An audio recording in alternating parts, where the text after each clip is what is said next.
Washington, D.C., the nation's capital, is a very fitting location for the top climbers in the country, because at the end of the day, we will have a much better idea about who might represent the United States at the 2020 Summer Olympics. It's the second and final day of the 2019 USA Climbing Sport and Speed Open National Championships at the Sport Rock Climbing Centers in Alexandria, Virginia. Thanks for joining us, everybody. I'm Sean Woodland with former U.S. national team member Megan Martin.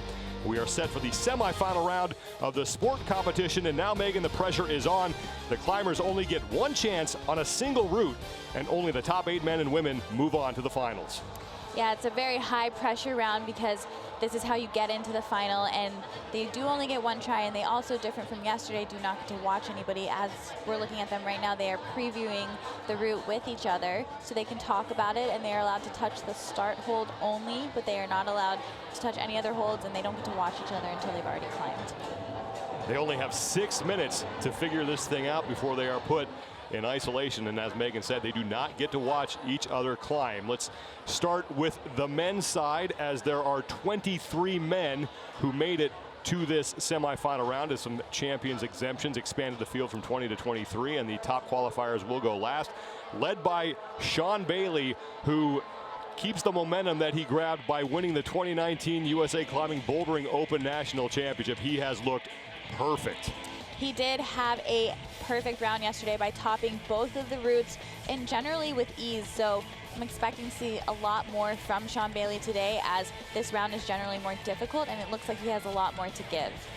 15-year-old Colin Duffy nearly matched Sean Bailey yesterday. We saw Colin Duffy at the Combined Invitational do extremely well, especially in the sport competition, so no surprise here. But to get that close to Sean Bailey, and this is his first year competing in open competitions, and have topped one qualification route and then falling just before the finish of the second one, was phenomenal. And when it comes to that U.S. overall national team, Colin Duffy has an outside shot of making that. We'll talk more about that when he actually gets on the wall for his ascent. But now on the women's side, 25 women in the field here, as again champions exemptions expanded the field from 20 to 25. Top qualifiers going last, and we talked about momentum with Sean Bailey. It's the same case with Ashima Shirishi. She has been just so technically on after the first qualifying round. And she had a near perfect round. She did actually top both of the routes. Unfortunately, one of the tops was outside of that 6-minute time limit, but she was still many holds ahead of the rest of her competitors, showing that should be an interesting round today. And Brooke Rabatou is having herself a great weekend, not only in the semifinals here in the sport round, but also in the finals of the speed round. Exactly, and she was in true form yesterday on these sport routes, able to get really high on the one and then top the other one, putting her in a great position going into the semifinal. And Brooke Rabatou is looking to lock up one of those 4 spots on the U.S. overall national team, which is the first big step in getting herself toward the Olympics in 2020. The semifinal round of the sport competition is next when we return to Alexandria, Virginia.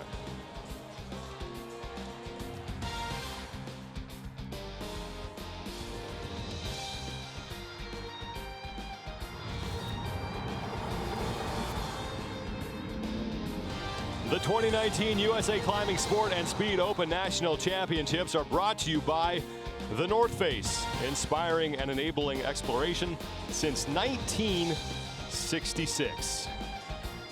The nation's capital, we are gathered just outside Washington, D.C. in Alexandria, Virginia, at the Sport Rock Climbing Centers. Sean Woodland and former U.S. national team member Megan Martin, as we are ready for the first climbers of the semifinal round. Once again, the top 8 will move on to the finals, and just one single ascent. And that is Garrett Gregor, who will be the first male on the wall, and Emily Hurdick will be the first female. They'll be climbing at the same time. They will be on a 6-minute clock.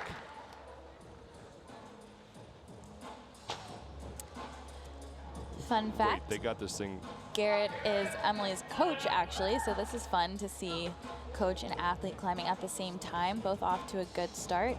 Garrett making his way through these open hand pinchy holds. Emily on the right of the screen trying to figure out just exactly how she wants to get through these small crimps. Not so many options for her feet, so it kind of is an uncomfortable position to start on the route.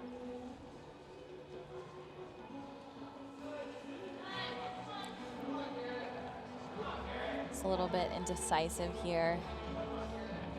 The holds are kind of spread apart, so you don't have a lot of options, so you have to make sure you're going to each hold with the proper hand, as Emily was just kind of going back and forth which hand she wanted to have on those holds. But when they're that small, you just really need to figure it out quickly. And each hold is worth a single point. There are 49 hand holds on both of these routes. The higher you go, the more points you get.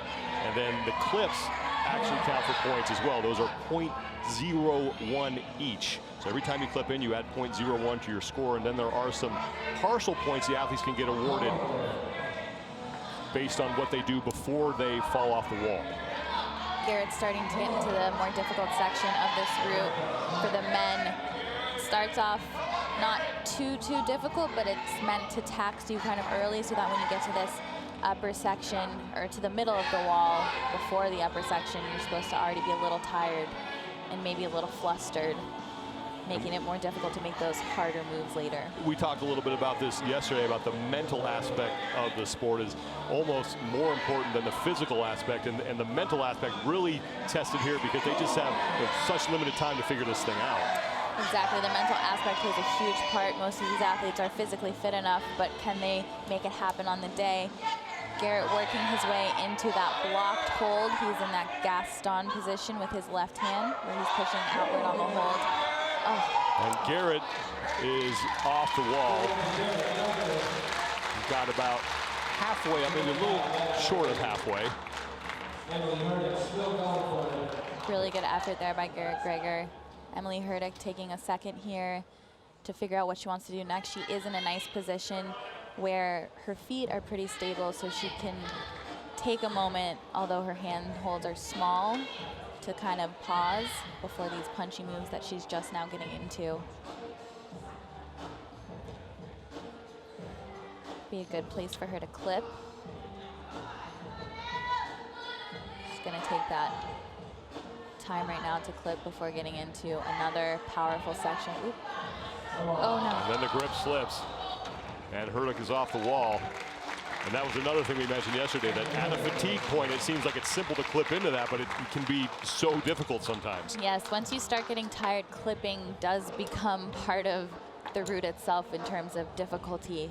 It's hard to let go with one hand and just have your feet and another hand on the wall once that fatigue starts to hit. We'll have to see just how many points exactly that she accumulated. But before you fall off, if you make positive progress towards the next hold, you're awarded 0.3. If you actually get your hand on usable surface, you are awarded 0.5. So Garrett Greger had 26 hand holds. He was able to get his hand at least on usable surface before he fell off, and then he was in 6 clips. That's a 26.56 for his score. Exactly, and one thing in climbing when it comes to competitions with sport climbing, you know, I used to coach a lot, and we would always tell the kids, when you fall, make sure you fall up. So you want to be going in that upward motion at least when you're falling, so you can get that positive movement point, or partial point. 21.05 out of a possible 49.11 for Emily Hurdick. So 21 hand holds and then 5 clips as she fell, not making positive upward momentum, and was not able to get her hand on any usable surface before she came off the wall. Next up, please welcome Estelle Park and Nathan Hadley. Next 2 climbers out on the floor, it's Nathan Hadley for the men and Estelle Park for the women. And remember, they did not get to watch Greger or Hurdick climb this. Hadley, 26 years old, one of the older competitors in the field out of Seattle, Washington. Has a wingspan of 6 feet even. That's what that number will mean. The plus or minus is in relation to their height. He has a wingspan that is 1 inch longer than his height. Estelle Park, on the other hand, has a wingspan that is 2 inches shorter than her 5-foot stature. Just 15 years old. Estelle's one of those other athletes who is more on the younger side, so this is kind of her first year into the open competition scene. It's really cool to see a lot of these younger athletes already be so successful with only being in their first year competing against the rest of the adults. Nathan getting ready to get into this more difficult section on the men's route. Starts to get quite powerful here. Gets onto that volume nicely. Now he has to shuffle his way up there to get into that clip. Hadley making some good progress as Estelle Park is hung up a little bit, but working through this part of the route. The stand-up move here that he's gonna do after he clips is one of the more powerful moves on the route. The hold he's going to is blocked by another hold, so he can only use a partial part of the hold as he's trying to get in there. Gets his hand into that undercling position, which is a better way to stand up. Hopefully he can match. Able to do so. Still not a very comfortable position there as he's fighting through. Hadley doing a nice job here, and we talked with Ryan Sewell, who's the chief route setter for this competition, and he told us that his intent was to make these routes tougher as you advance. So Nathan Hadley is now getting into the really difficult parts, and he is off the wall. And that is a new high point on the men's route, and definitely one of the more difficult parts because you have to stand up into that undercling, and you're just kind of pressing and using every bit of tension in your body to stay on the wall. Estelle Park still underneath where Emily Hurdick was before, just trying to figure out the right body position. As I was saying earlier, it's just a bit of discomfort on the beginning of this women's route. Similar to one of the qualification routes where you're doing moves and they don't necessarily seem too hard, but you never feel like you're in a steady position. You're always kind of trying to move and find that position where you feel more comfortable and secure, and it kind of just isn't there. So you kind of have to just accept it and keep moving. But in a competition, like, you don't know that that's the route setter's plan, so you're just kind of feeling around. Now she's just trying to figure out this part. You saw her shaking out her hands to sort of save her grip. She's definitely looking a little fatigued here, getting a knee bar there to kind of rest, although she will need to get out of that knee bar in order to reach that next hold. Though the knee bar helps to take the pressure off the arms and, you know, get a little rest, it's pulling her to the right side, and she needs to make her way over left more.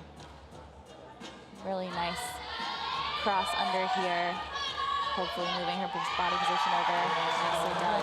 Park is able to get through that point, and then as she was reaching, she is off the wall. So just short of where Emily Hurdick was, as we are now through just 2 climbers for both the men and the women.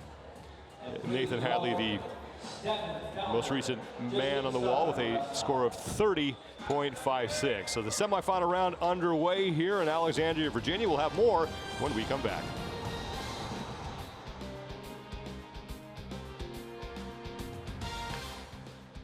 We are in the early stages of the semifinal round for the sport competition here at the Sport Rock Climbing Centers in Alexandria, Virginia. That is Stefan Fellner, the 3rd man on the wall out of Kings Beach, California, just 17 years old.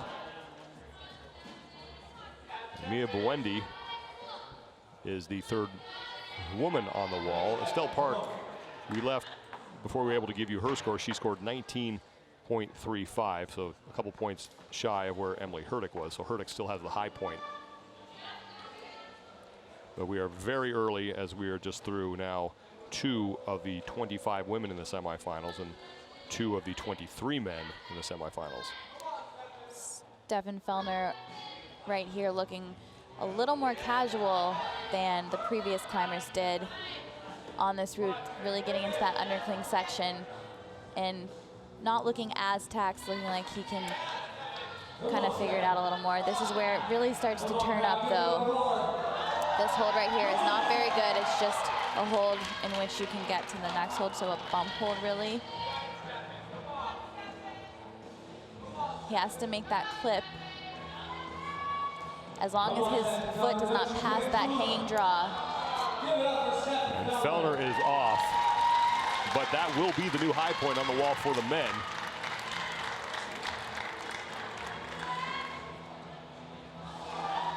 And Buendi is now off as well. As Buendi fails to match Emily Hurdick, who still has the high point on the wall. One more look at what just happened to her here. Mia Buendi just didn't get enough power standing up on her foot to get to that next handhold. The feet she was on, or the foothold she was on, is not very good, so it's hard to kind of generate that power for the stand-up, and she just didn't have it in that moment. After talking to the route setters about these two climbs, it's been made very apparent that they are quite difficult, as they need to be, because we do have a lot of very strong climbers competing here, and there is a lot at stake. Fellner with a score of 33.06. He is now your new leader with the high point on the wall. There are 49.11 points possible. That's if you get to the top. And Mia Buendi is done as well, as we are through 3 climbers each. 19.55 out of a possible 49.11 points for Mia Buendi. So Emily Hurdick still has the top mark at 21.05. The top 8 climbers after the semifinal round will move on to the finals. That is Maya Madere, who will be next up for the women. Out of Stanford, California, 20 years old. And a 5'6" wingspan to match her height. For the men, that is Sam McQueen, another California climber, just 16 years old.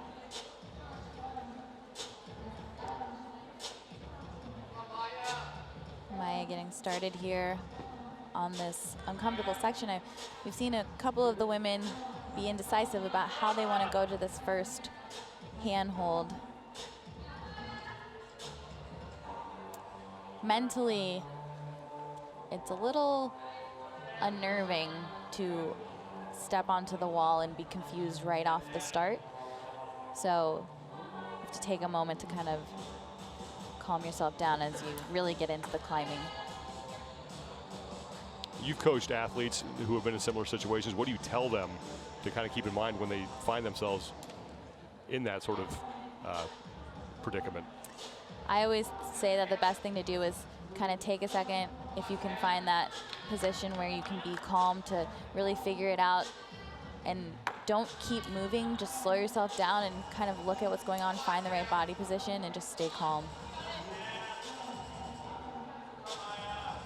Sam starting to get through these open hand section before he gets to the more difficult part of the route. These opening moves for the men are pretty straightforward, but just meant to make you a little tired as you approach that middle section of the wall. Whereas the women's route is a little more cryptic when it comes to the sequencing, as we've seen already the women kind of be indecisive about how exactly they want to go to each hold. Sam McQueen continues to make some steady progress here. Stefan Fellner, the last man on the wall, set the high point and collected 33.06 out of a possible 49.11 points. So that right now is the mark to beat, but again, very early here in the semifinal round. McQueen, the 4th of 23 men to make his ascent. Nice use of a toe hook there by Sam McQueen to keep him sucked into the wall and in a comfortable position to clip with his arms straight, so that he isn't clipping with a half-bent arm. That way he's able to make sure the blood is flowing a bit more and conserve his energy, because this is where the route really begins to get difficult, as he has these powerful stand-up moves that require all the body tension he has to actually stay on the wall. those kind of moves are also really difficult on your breathing. I feel like it's hard to have those nice deep breaths that keep your blood flowing, so it creates a little bit of a panic. So the better you can breathe through those movements, the more energy you'll have later on. Seems a little unsure here of how he wants to get into that next stand-up move. The athletes only have 6 minutes to get as far as they possibly can. They are on separate clocks right now. Choosing to do something a little different. We saw both Stefan Fellner and Nathan Hadley go with their left hand to the black hold, whereas Sam just tried to go with his right hand, which kind of crossed him up a little too much. Just did not have a solid grip on that, and McQueen's climb ends as Maya Madare continues to make her way up the wall, and she is close to the point where Emily Hurdick was, as Hurdick has the top score right now at 21.05, and Maya Madare looking to best that. Maya able to stand up. She needs to hop to this next hold. Good effort there by Maya Madare. Lots of powerful movement. She's a very strong boulderer, which served her well on this route. Just ran out of a little bit of gas there. Given what she did on those final moments on the wall, looks like she may have a chance of passing Hurdick. Yeah, she should be in the top spot currently. She just wasn't able to generate enough off of her foot to get to that next hold, but she did get that positive movement. And the question is whether or not the judges will actually give her credit for getting her hand on usable space, which will increase her score slightly. Sam McQueen, meanwhile, 30.06. 30 scored hand holds and then 6 clips. The .06 puts him in 3rd place after 4 climbers on the men's side. Give it up for Sienna Kopp and Josh. Maya Madare going through her score with her judges. Her judge is explaining clearly why she's being given the score that she will end up with. It's a great thing that you get to check with the judge, because if you disagree, then you can file an appeal right away. That way you know that you've been scored properly. Now Madare will play the waiting game to see if she did enough to get herself into the top 8. Definitely a good spot right now, as when you come out early, you want to be at the top right away. 23.36, that is the new top mark for Maya Madare. As we've seen a few athletes go on these routes, it's definitely clear that they are difficult, seeing as they haven't gotten too far up on them yet, which is exactly what we should be seeing right now, just in terms of difficulty and who we want to end up making it into the final. Josh Levin is on the wall now, getting set to make his climb for the men. And on the women side, this is Sienna Kopp, who is alive for a spot on that U.S. national team. That is the next big step towards getting herself to the Olympics. The good news for Sienna is that she has already made the finals of the speed competition. You are awarded points based on how well you do in competition, and those points factor in to the U.S. national overall team. The top 4 gets selected. Kopp came into this weekend in 7th place, but courtesy of what she did in the speed competition, she has closed that gap, as she is guaranteed at least 80 points, and she can add even more here in the sport competition. So things are going to get interesting. Speed will be later on tonight, the finals, and again, Kopp is in that top 8. And she is a very good speed climber, so there's a possibility that she could do very well there and get a lot of points there. You get 200 for winning the competition, 160 for second, 130 for third, and then we work our way down the standings and you get fewer points the farther down you finish. Sienna is looking much better on this route than she did on the qualifiers yesterday. Definitely reading that beginning section nicely and never really hesitating, which hesitation on routes this long really zaps your energy. So she's in a really nice position right now as she approaches the more powerful section of the climb. A little indecisive there about the foot. Sienna Kopp trying to get past Maya Madeire's top mark that she just set at 23.36. On the left, Josh Levin is working his way up the wall and trying to get close to the 33.06 mark that Stefan Fellner put up 2 climbers ago. Sienna's starting to get a little bit fatigued, but makes that cross move nicely. Now she just needs, ooh, very smart right there, matching. She just needs to pop up into that. Nicely done. She can take a second here after she clips before going to another difficult move. This is a quite difficult cross move that she's gonna have to do here. Really powerful. And if she can get her right foot up, it'd be better to have both feet on. Kopf can't quite get there, but she should get at least positive momentum. So 0.3 will be added to her score, and it looks like she will have the new mark to beat, but we are early here. 25 climbers in the women's field here in the semifinals, 23 for the men. Josh Levin about to get into this somewhat awkward stand-up move, going with the right beta here, or sequencing by taking that black volume with his left hand, putting him in the proper position. Should make the clip right here if he can. So he doesn't want to have to do it later.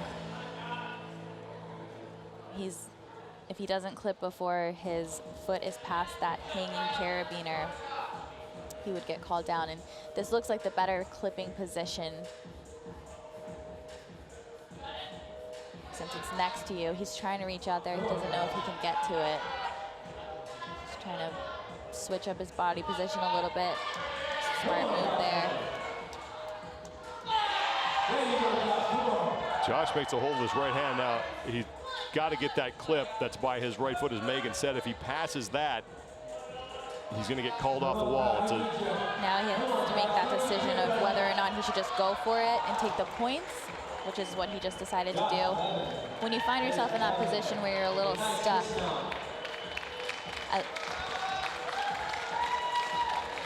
the positive momentum or getting your hand on usable surface is worth much more than getting a clip worth just 0.01. Positive momentum worth 0.3, 0.5 for actually getting your hand on usable surface.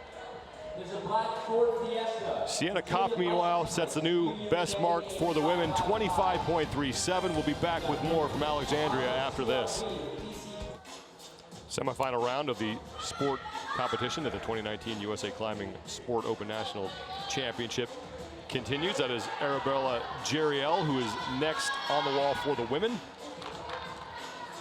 When we left you, Josh Levin had just come off the wall, and Megan talked about why this was a decision that he would make, not clipping and then just going for that next handhold, and it actually pays off for him, because the 0.5 he was given for that move puts him 0.5 ahead of Stefan Fellner, and Josh Levin is now your new leader as Arabella Jeriel is off the wall.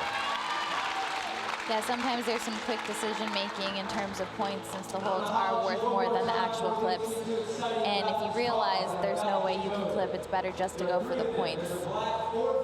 But it is unfortunate because, you know, everyone's trying to top. So when you have to, you know, make that decision, you know the top is not possible because you can't do the clip. This is Noah Ridge, the 23-year-old out of Minneapolis, Minnesota. Wingspan even to his 5'6" height. Noah's on these opening moves that are meant to tax you before you get to the very physical section of this climb for the men. Lots of wrestling of the volumes that have to be done after already doing about 20 moves into the climb. And remember, every handhold is worth a point. There are 49 handholds on this route and 11 clips. And that is a score, a best score of 49.11 if you get to the top inside the 6-minute window. He can take a breath here before he has to really commit to grabbing that next small crimp hold, and then using his heel to then rock up on this volume and stand up into the next hold, which is quite difficult. It's where we've seen the men start to struggle. update on Arabella Jeriel's score. We saw her come off the wall 23.56. That leaves Sienna Kopp, though, still in your leader at 25.37 for the women. Nice sequencing there from Noah Ridge as he gets up into this undercling stand-up move on that volume.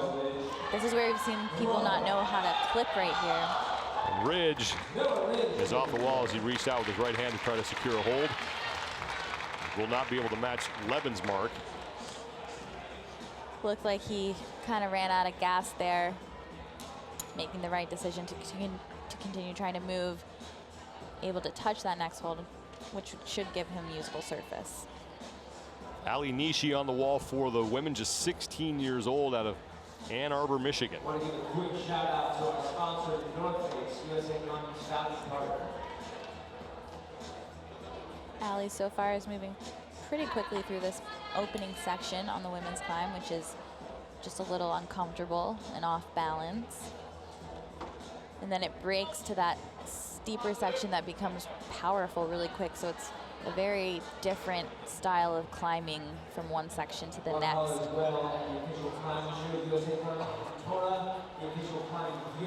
Nishi, the only climber on the wall right now, as Luke Meering is getting set for the men. And that's Noah Ridge, 31.56 is his score. So he comes up 2 handholds short of matching Josh Levin's score.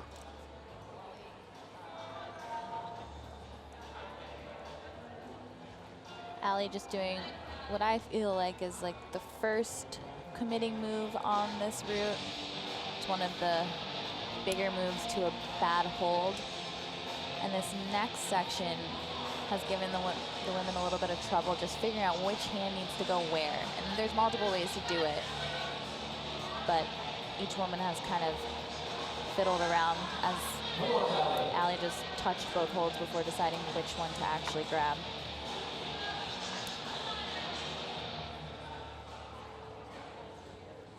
This is the point on this route where the women that we've watched climb so far really start to slow down.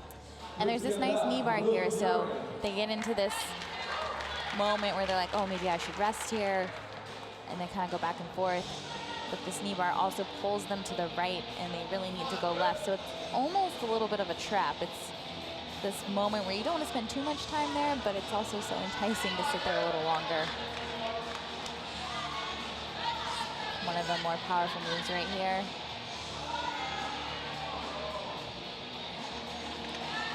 Nicely prepared to make the clip. Now the first really big stopping point that we've seen so far. Exactly, this is a powerful cross. The way she just kept her foot on there is helpful, but now she really has to set up to jump. Just a little short. Nishi couldn't quite get there with her left hand, and she is off, but getting close to the high point, so solid effort for her. Still early though here in the semifinal round. Luke Meering now on the wall for the men. Luke's got a good rhythm, currently moving quite quickly through the beginning section. 20 years old, from Atlanta, Georgia. And a wingspan that's just over 6 feet.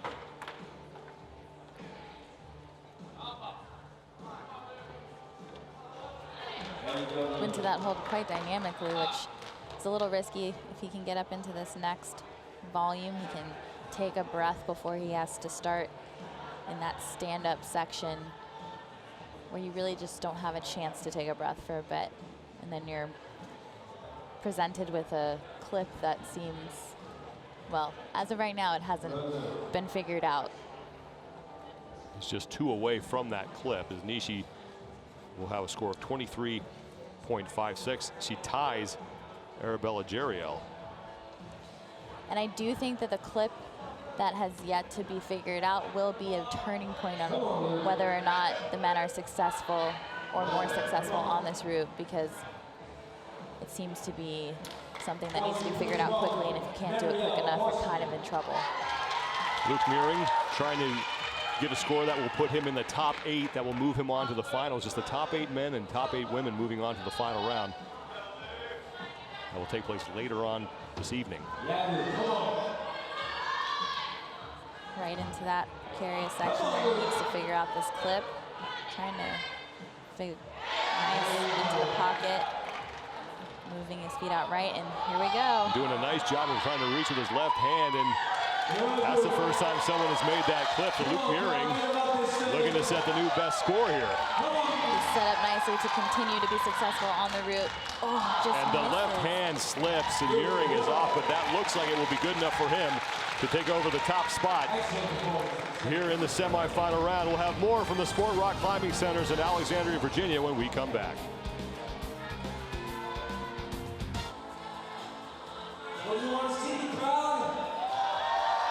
Mariel Hortzman on the wall for the women as the semifinal round continues here at the 2019 USA Climbing Sport Open National Championship. And with that, Hortzman is off the wall, but may have just set the new high point. Mariel climbed really well through that section where we've seen the women really start to struggle. This is her first Open Nationals. Luke Meering, meanwhile, was off the wall before we left for break. 33.57. That is the new top mark by 1/100th of a point. That clip that he was able to get into making the difference there. Yeah, that's a crucial clipping point for the men to continue on in the climbing of that route. So it's really the turning point. Meanwhile, Mariel Hortzman just set the new top mark for the women at 27.07. John Brock now on the wall for the men.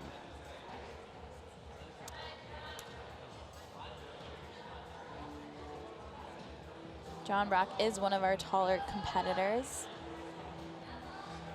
with some really impressive flexibility, which he's had to use quite a few times in those situations where maybe he doesn't really fit in the box as well that the movement requires due to his height. It's really cool to see climbers adapt in that way, trying to make his way through this opening section of the men's route as quickly as possible before it really gets difficult. Lauren Bear on the wall for the women, 16 years old, Flower Mound, Texas. And she is trying to follow up Mariel Hortzman, who just set the best mark for the women, getting 27 of the 49 handholds and 7 of the clips for a score of 27.07. But we, again, are still early here in the semifinal process. Top 8 women and top 8 men, after all have climbed, move on to the finals.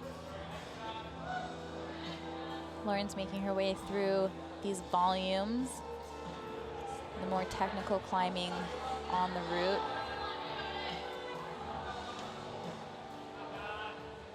The more successful women on the route already have moved through this section a little quicker, just conserving their energy when they get to that power section. That really, it turns it up really quickly. It's kind of probably somewhat of a shock to the system. John Brock is off the wall on that portion of the route that is really giving the climbers some problems. Sequencing on that section is really important. He tried to go to that volume with his right hand, but we've only seen it successfully done when they stand up and try to go with their left hand. And again, they don't get to watch each other climb, so they have to figure that out on the fly. Exactly, and when the climbers are previewing the routes, they talk about what's going on, but you don't really know until you're on the wall what's exactly going to feel right. So you might have an idea, but you really need to have a plan A, B, and C so you can fix it on the fly. Just got a good look at how small some of those handholds actually are. And to be so precise and strong at the same time, keep yourself up on that route. As Lauren Bear goes for another clip on her ascent. And that's really why the beginning of this women's route is so difficult in terms of how off balance it can be and how important it is to be in sequence and grabbing the holds with the proper hand, because they are so small. There's not a lot of room for error. Setting up for this more powerful move, choosing to match here, which Sienna Kopp also did, which makes that move a little more controlled. Here are your current standings now as we are through 8 climbers on the women's side. The top 8 move on. Estelle Park's mark of 19.35 is the 8th best, but with what Lauren Bear is doing, that's probably going to get bumped down as Bear is off the wall, and it looks like she got close to where Sienna Kopp was when she set the top mark of 25.37. Lauren Bear was just able to grab that orange hold that Marielle Hortzman jumped to. But since Lauren was able to pause on it, she should get that usable surface of the orange hold, therefore putting her in that leader spot. She just kind of went to the hold not as accurately, so kind of came off in that moment where her body came out of the wall. Meanwhile, John Brock with a score of 29.56.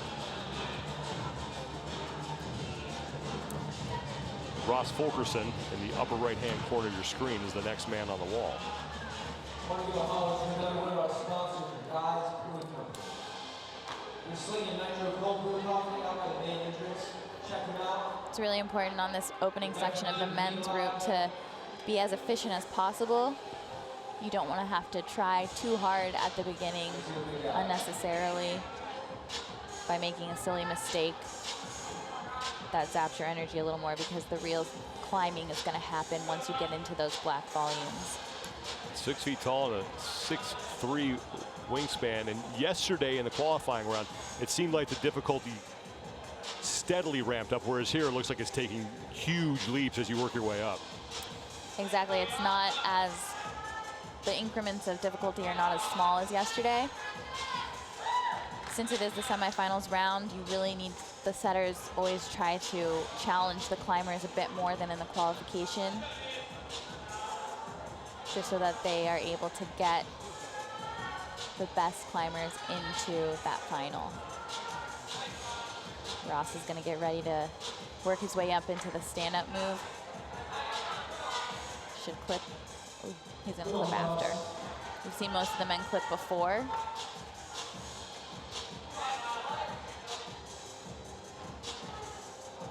Ross able to secure the hold with the right hand, then get the clip with the left hand, pardon me, then clip in with his right. Now it's vital to go to this next green hold with his right hand in order to make the stand-up easier. Every man who's gone left hand has not been able to do it. Ooh, but this is not a bad idea to clip first. But now we'll see if he can figure out a way to get around it, even though he's kind of out of sequence. And there it goes. That's been the sticking point so far on this route for the men, as Fulkerson is off, getting a little creative there towards the end. That does look like the better way to make that clip, as long as you come back down and then make sure you get your right hand on that second green hold. We'll see if anyone else figures out that little trick. Fulkerson is off the wall as we continue to work our way through the semifinal round. We'll be back in Alexandria, Virginia. Updated men's standings here in the sport semifinal round. Luke Meering still has the top mark by a 1/100th of a point over Josh Levin. John Brock at 29.56 is your 8th best mark at this point, as Ross Fulkerson, who we saw come off the wall before we went to break, is now in 7th place, but we are only through 9 of the 23 men in the semifinal round, so a lot can change. Bridget Weiss, 15-year-old from Royal Oak, Michigan. One of the shorter athletes in the field, is just 5'2". Climbing nicely through this section, really taking the time to breathe there. As you saw that close-up on her face, you could really see the deep breaths, which in a position like that on the route is smart to take where she's standing. Solomon Barth, another athlete from Northern California. Saul trying to work his way through this part quickly. He's had a lot of success sport climbing indoors and outdoors, placed 3rd at this competition last year. Take a look at Bridget Weiss, who just came off the wall. Yeah, she just kind of was trying to manipulate the hold there and happened to slip. Like I was saying earlier, those holds are so small, so making sure you're grabbing them properly immediately is vital to success on the route.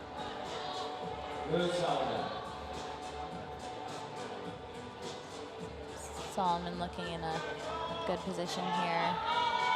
Good rhythm as he gets ready to get into the difficult part on this route.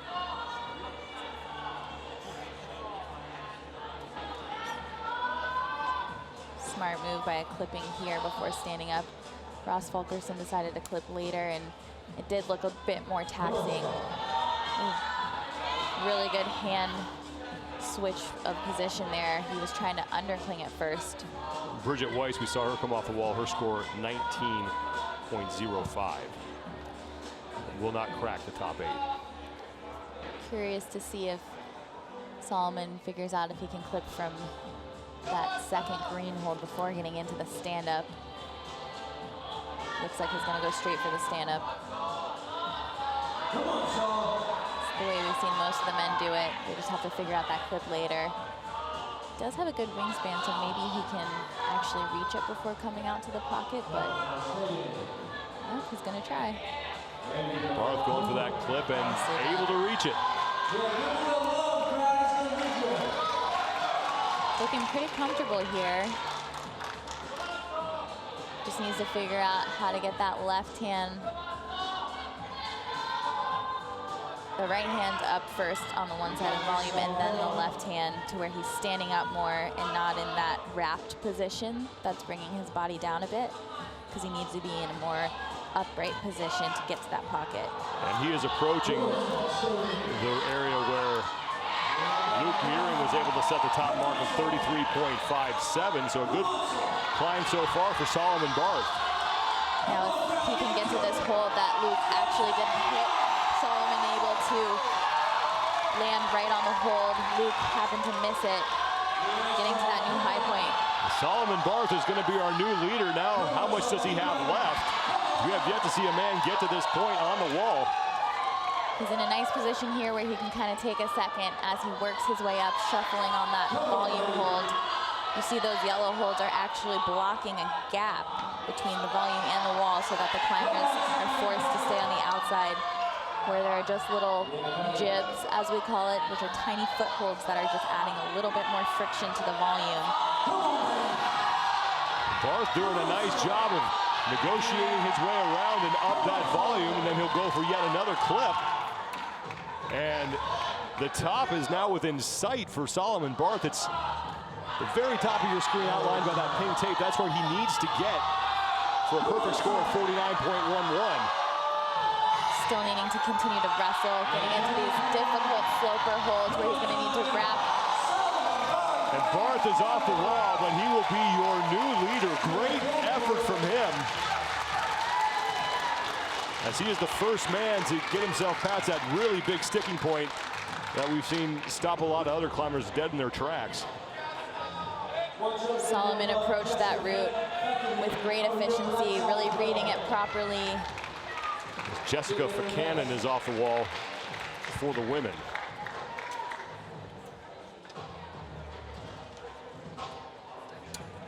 We will await Solomon Barth's score, and as we do that, we'll take a break. We'll be back at the Sport Rock Climbing Centers in Alexandria, Virginia.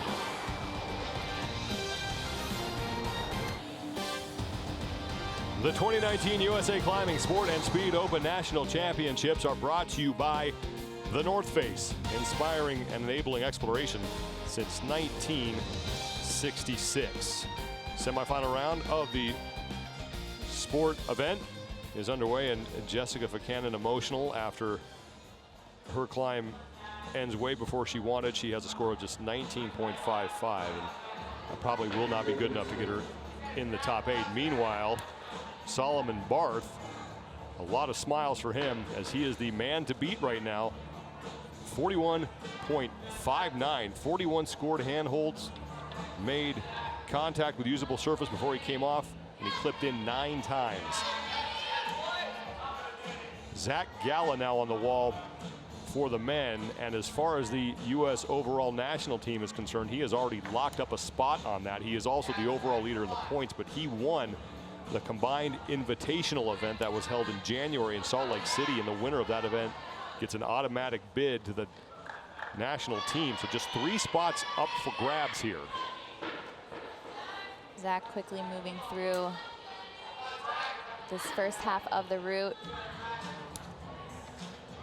We've seen him be so powerful and just phenomenal in these national events.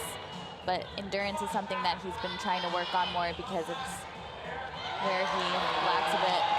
Oh my goodness, making that move, going in a very tricky position, just showing how powerful he actually is. Meanwhile, Jenny Jang is off the wall for the women, and Gala just came off on his climb, so he's not able to match Solomon Bark's effort. One more look at Jenny Jang. She was able to stick that jump move, but just not able to do the next move. She actually went with the wrong hand. All the women who have stuck that move crossed.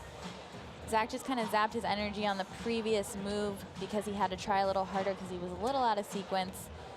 Just wasn't enough endurance there for that next move. But like we said, Zach Gala is already on that overall national team. So although I'm sure he wanted to do better and make it into the final, he's still safe for those upcoming World Cup events. Jenny Jang going over her score with her judge. Zach Gala will be awarded a score of 31.57.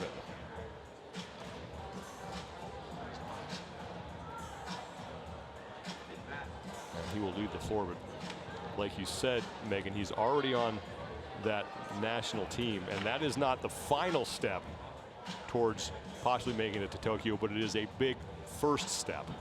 Yeah, it's a very necessary first step because these athletes need to be able to compete on the World Cup circuit so that they can hopefully be eligible to go to those competitions where people will actually make Olympic teams in all the other countries. 26.56 for Jenny Jang, and when it comes to the Olympics, at most the United States can only send 2 men and 2 women. Exactly, so we've got a lot of people fighting for just a couple spots, and that's if we're lucky we get 2 and 2. Alex Fritz is on the left. He's getting set for the men, and Quinn Mason will be on the wall for the women. Another cool coach-athlete simul climbing thing happening here as Alex Fritz is a coach at Vertical World, where Quinn Mason climbs for their team. We're about halfway through the semifinal round here. 23 men are in the field here and 25 women. Has some champions exemptions, expanded the field from 20 and added some additional athletes in the process. Quinn's got a nice early rhythm on this very technical opening of the women's route. It's really smart to not waste too much time down here being indecisive as the moves start to become more difficult the further up you get on this route. Because we've seen a lot of the women struggle once they get into that power section.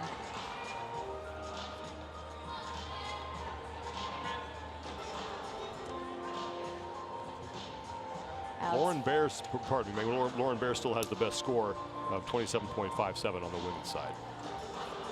Definitely putting her in a good position right now before some of the climbers that have done better already come out. And the top climbers from the qualifying round go last. But again, they don't get to watch each other climb. Exactly, but they can hear what's going on. And when before you get on the wall, you can see the draws swinging a little bit. So you kind of have an idea of at least where the person before you may have gotten, or just how long they're climbing. But I mean, it's probably better not to focus on that because really you should be focusing on yourself. Alex is getting ready to get into the more difficult section on the men's route. He's made some pretty good time here. Hasn't wasted a whole lot of time on this early part. Chose to skip that bump hold though underneath the volume, which made him do a more powerful move, which hopefully doesn't come back to hurt him. But you don't want to have to try too hard early on because there's a lot of climbing to do and a lot of more difficult climbing at the top. And those 3 sort of half dome volumes, that's really been the Most difficult part of this climb so far is no one has gotten to the top of this thing for the men, and no one has topped the women's route either. And we're about halfway through the field. The men's standings, remember the top 8 moving on to the final. Solomon Barth with a high point at 41.59. Sam McQueen right now clinging to that 8th and final spot. Alex nicely in that undercling section. Women's standings, Lauren Bear by half a point over Mariel Hortzman. Emily Hurdick at 21.05. That's the mark that you need to beat to get yourself into the top 8 right now, and she was the first to go. Quinn's getting ready to get into that more powerful section. The moves definitely build here. The next 4 movements, you really don't have time to second guess yourself. You really just have to go and keep that rhythm. Alex trying to figure out this tricky clip section, trying to decide if he wants to try to clip early or stand up and try to clip later. It's a difficult position to be in. Can't be too indecisive. Oh. Mason got to that point that we've seen a lot of the women climbers get to and just can't hang on, and she is off the wall, but a great effort for her. Looks like she might be in the top 8. It's really important on that move to have enough power to get to that hold, but not too much body swing, because then it's harder to control. Alex Fritz really wants to make this clip before he keeps moving. Come on, juice him up a little bit, crowd. He's gonna have to make a decision soon whether or not he wants to just skip it and try to get more points before coming off, or if he's gonna keep going, trying to kick the draw to make it swing. Smart. Oh. And trying to time it, and he's off the wall. And Alex Fritz is done. And we saw Josh Levin earlier kind of make that same decision whether he was going to go for the clip or try to at least get some usable space before he came off the wall and add to his score. One more look at him trying to get that thing to swing towards him. Which is definitely allowed. You can kick the clips to cause momentum to bring them to you. You can never grab a draw. If you grab a draw, though, you would be called off because that's weighting it, but causing momentum is totally valid. Those clips are there for safety reasons only. They can't use them for any type of support. They can't use the rope for any type of support. It's just safety precaution. Quinn Mason, 25.06, will not be good enough to get her in the top 8 as we saw her come off the wall, and that gives way to Maggie Hammer. So Quinn Mason disappointed, and Sienna Kopp is there to console her. A lot on the line here for these climbers. There he is. Maggie Hammer. Next up for the women.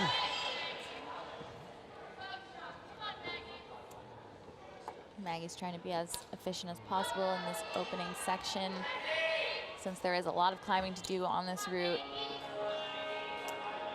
Another one of our young athletes, just 16 years old.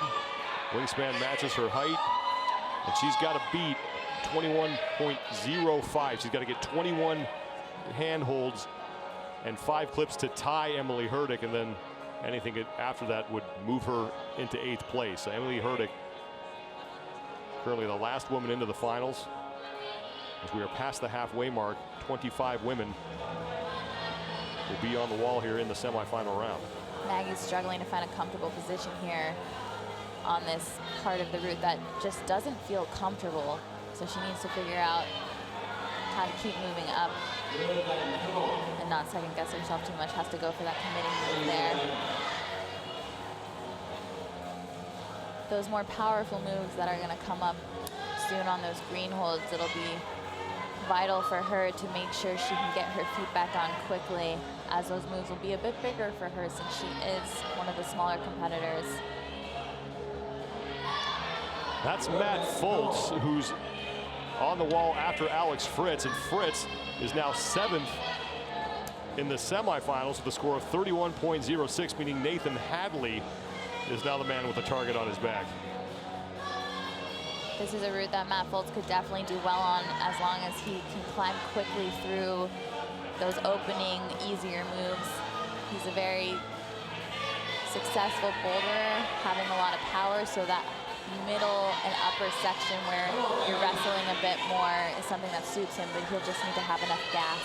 These are the U.S. national team overall standings coming into this weekend, and Matt Foltz is basically the only guy who has a realistic shot of chasing down Drew Ruana for that 4th position. The top 4 moving on to the U.S. national overall team. And Foltz has got to have a strong performance here and outduel Drew Ruana if he's going to have a chance of getting on that squad. Maggie getting ready for this bigger move where she needs to really control her swing. Nicely done. It'll take a second to set up for this really aggressive cross move that we've only seen a couple of women actually be able to stick it. It's going to be a pretty big move for her. She's really going to have to go for it. Nicely done. And Hammer is able to secure that with her right hand, and then she's off. But she'll probably get credit for that handhold. It's up to the judge, but she did have a grip on it for a good amount of time. Definitely looked like good control there. But unfortunately, she did not move upward off of it, so she won't get that extra partial point. That rolls good up there. That leaves Matt Foltz as the only climber on the wall right now, and again, a lot on the line for him. Not only trying to get himself into the finals, but trying to keep himself alive for a spot on that U.S. overall national team. Interesting that he's heel hooking on that right small hold versus the big left volume like everyone else has. Getting into the shouldery section. It's kind of taking a little more time than I'm comfortable with him taking on this lower section, just given his endurance, but hopefully he's able to find good position to get a little something back.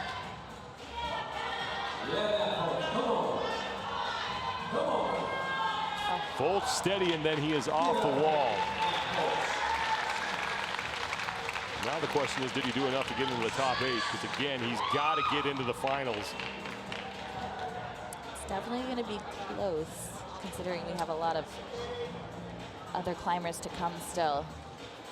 And Foltz again, the only guy who really has a realistic chance of chasing down Drew Ruana, and we'll await his score. We'll have it for you when we come back to the Sport Rock Climbing Centers in Alexandria, Virginia. Maggie Hammer getting a well-deserved hug for her efforts here in the semifinal round of the sport competition. Her score of 27.07 ties her for 2nd place with Muriel Hortzman. And Arabella Jeriel now moves into 8th place, so 23.56. She and Ali Nishi, that's the score that the women need to beat in order to get themselves into the finals, as we are reaching the back half of the order for both the men and the women in this semifinal stage. It's Catherine Lamb, 21-year-old out of Stanford, California. Catherine able to make pretty quick work of this opening technical section on the women's climb. Just taking a couple moments here to prepare for that steeper, more powerful section. For the men, Hobbs Kessler on the wall. Tall athlete with an even longer wingspan. Although he is quite young still. And if you're new to the sport of climbing, you've probably already figured this out, but this is a young person's sport. If you're in your 20s, you're considered a grizzled vet.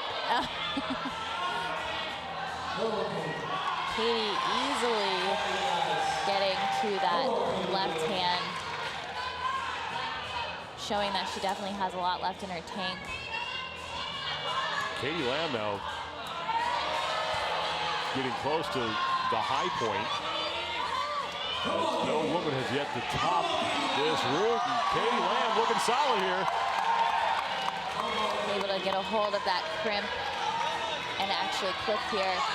Now, if we thought that section she just went through was difficult, it's about to get even more difficult as she needs to go all the way to, she needed to go to the hold right above that with the orange, and then she would have gone to the hold she tried to go to with her right hand afterwards. So just a sequencing mistake there by Katie Lamb. But still, she will be the new leader. One more look at her final moments on the wall. Just choosing the wrong sequence and taking her off. She should be happy with that, as she is the new leader. And Hobbs Kessler, meanwhile, seeing his climb come to an end. It looked as though he kind of took a little too much time at that beginning part. He lost a little bit of his power going into that really aggressive stand-up undercling move. And that has been the stopping point for quite a few men here in this semifinal round. As we await the scores for both the athletes who are just on the wall, we don't know exactly what Catherine Lamb got for the women, but we do know she got the high point. Judges explaining the score to her. Remember, they get a point for every handhold. And there are a total of 49 on both routes, and they get 0.01 for every clip, and then there are some additional points that are granted based on what they do before they fall off. 29-5-8.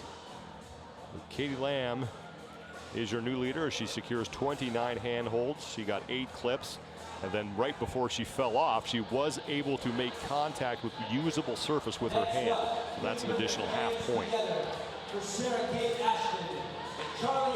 Charlie Osborne up next for the men, as we are now in the back half of the semifinal round. Again, the top qualifiers go last. So in theory, we should see people getting further and further as they go on, but it doesn't always end up working out that way, as we saw with Solomon Barth, who went a little earlier, who currently still has that men's high point. We watched Matt Foltz climb before we left, and Foltz had a score of 30.06. Doesn't look like that's going to get him into the top 8. Here are your updated women's standings in the semifinals. Catherine Lamb just set the new high point, 29.58.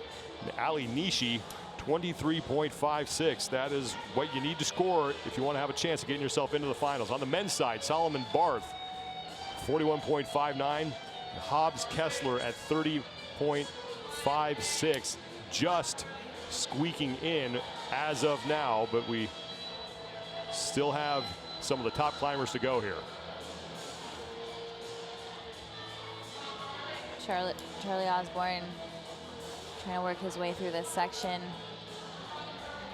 Early on was being a little indecisive with which hand to go to some of the holds, so he needs to definitely find that rhythm so he can be prepared mentally to get through that really difficult, powerful section. 15-year-old Sarah Kate Ashton on the wall for the women. Already looking pretty smooth through this technical section. Really focusing on keeping her hips into the wall through that technical climbing, so there's no room for error. Charlie Osborne, meanwhile, is doing a very nice job of keeping a steady pace and working his way towards that first really big crux of this route.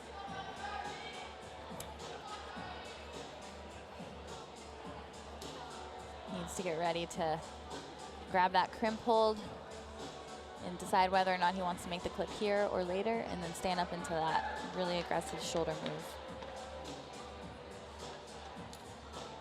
Choose to make the clip first. I think that's wise.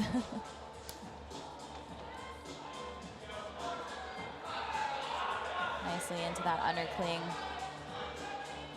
And now this is where it gets really tough. Now the next clip, it's at the top of your screen. That's the one that's really been hanging some climbers up. Yeah, the combination of the quick decision making about the clip, as well as just the very physical aspect of that section of the climb, makes it difficult to make the right decision quickly.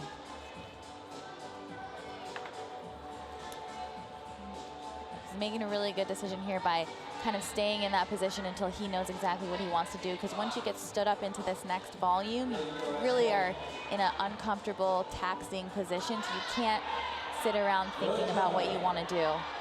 Osborne looks like he has it figured out. Now the trick is reaching over and getting himself in that clip to his right. Meanwhile, Sarah Kate Ashton has come off the wall for the women. It looks like he's going to have to try to keep moving and then clip later, which we've seen work nicely into that pocket. If he can get his feet over, then he should be able to clip. Reaching across and able to secure it, doing a nice job. It looked like he rested it against his leg. And Charlie Osborne looking good here. Really smart move there, and he's going to bump up to that hold. Nice control there by Charlie Osborne, making really good decisions here. Now if he can get his left hand over there, he can get into a better position to take a second. Oh. That was about where Solomon Barth got to, so Charlie Osborne may not have the best score, but his score will be good enough to get him into the top 8.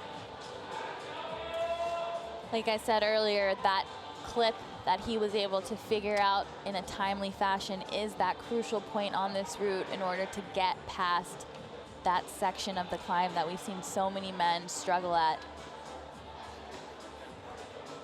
Charlie Osborne will await his official score. Looks like he'll have a spot in the top 8. More when we return.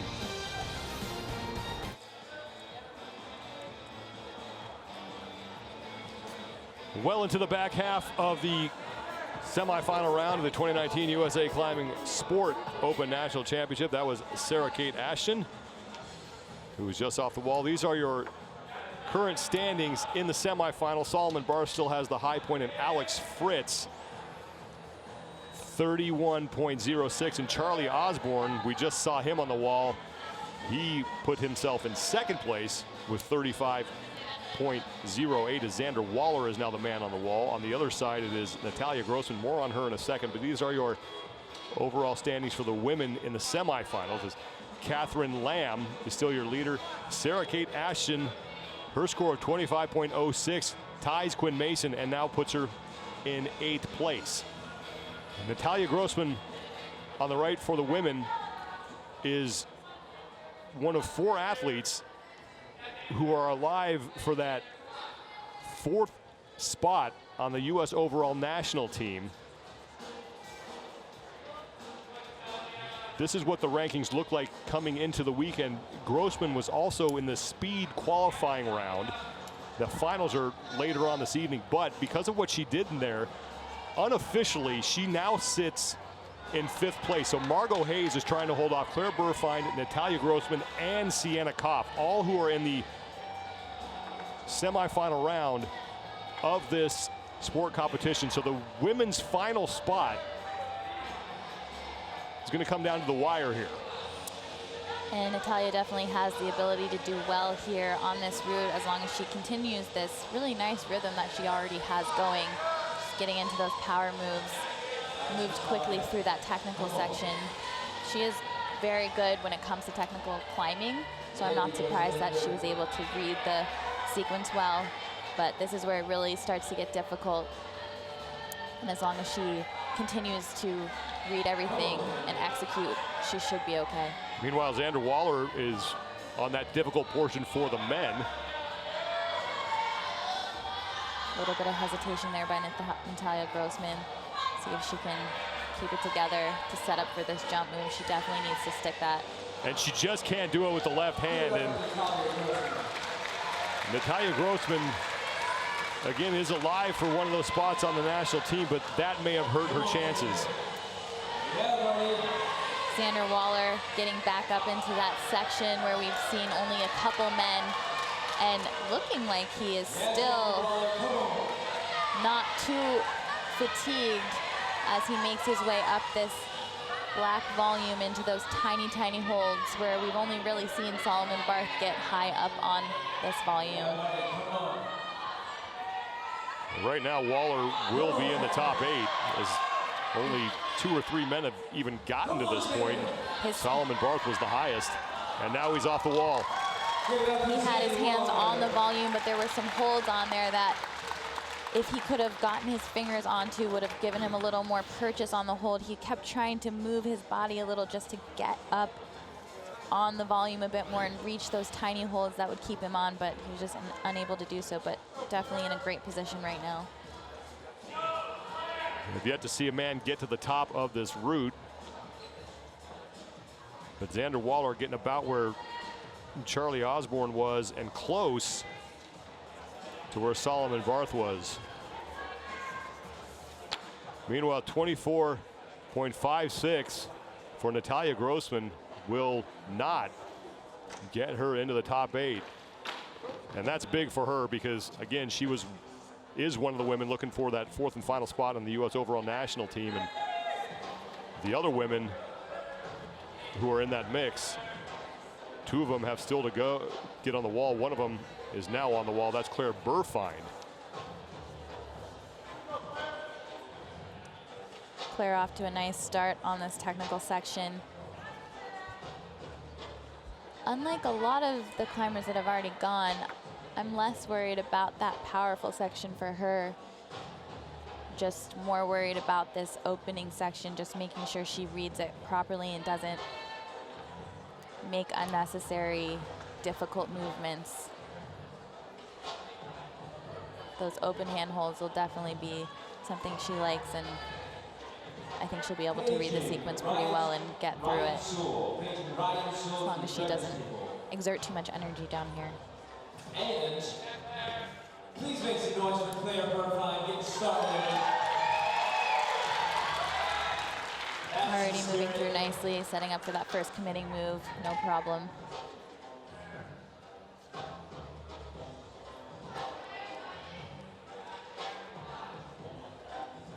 Nice clip. Burfind was another climber who was also in the speed qualifying round. Remember, the finals are later on tonight.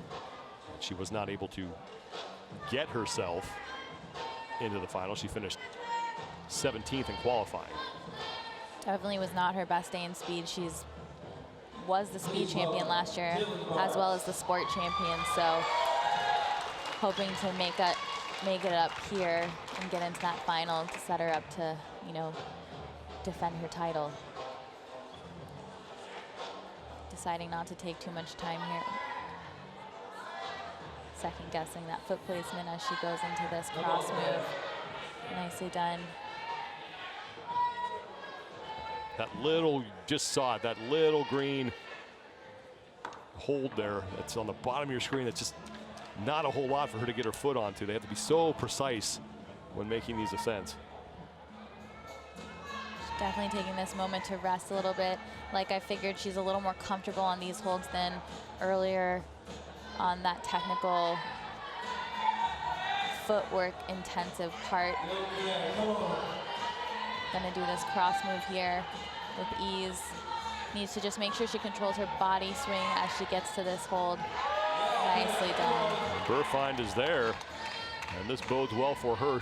If she's going to get onto the U.S. national team, she's got to get herself into the finals at least, and then hope that she can put enough distance between herself and Margot Hayes, who has yet to get on the wall. Remember, Margot Hayes is in that 4th and final spot right now. Getting up to that high point section. She'll need to make the clip here. Nicely done. Now she really needs to make sure she goes to that orange hold on top of the green hold, because that is the sequence. So hopefully she read it right. Nice drop knee. Oh. Reaching with her left hand, and she's off, but it does look like for now that she may have done enough to get herself into the top 8. So this looks like the most tricky part of the women's route, similar to how the men really need to make that clip on their route in order to continue on. The women need to read that sequence properly, because we've seen the only 2 women who've gotten there go to the wrong hold, making it the place that they fall. So if they go to the right hold that is above it, they should be able to continue on after. Claire Burfind with a solid climb. Meanwhile, Xander Waller on the right of your screen has moved himself into 2nd place right now. 36.08 right behind Solomon Barth, who still has the high point. And Noah Ridge now at 31.56 is in 8th place. Dylan Barks making his ascent for the men. One of the older competitors at 24 years old. He did really well on that qualifier route on this angle yesterday. So I expect these opening moves to not be too taxing for him, and for him to make his way through them pretty quickly, as he already does have a good rhythm heading into that difficult power section. Little misreading there, needs to go with his left hand. There he goes.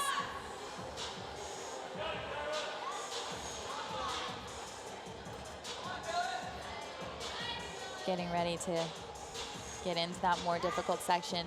The men do have a chance right here to take a second and really figure out what they want to do heading into that next section. So we'll see if he can figure out those tricky body positions and clipping. Kyra Condi is now on the wall for the women, and Claire Burfind is your new leader, tied with Catherine Lamb at 29.58, which bumps Quinn Mason down to 8th. So 25.06 now the score that women need to hit in order to get into the finals. And Kyra Condi has already locked up a spot on the U.S. overall national team as she won the combined invitational event. 22 years old out of Shoreview, Minnesota. Quickly climbing through this technical section.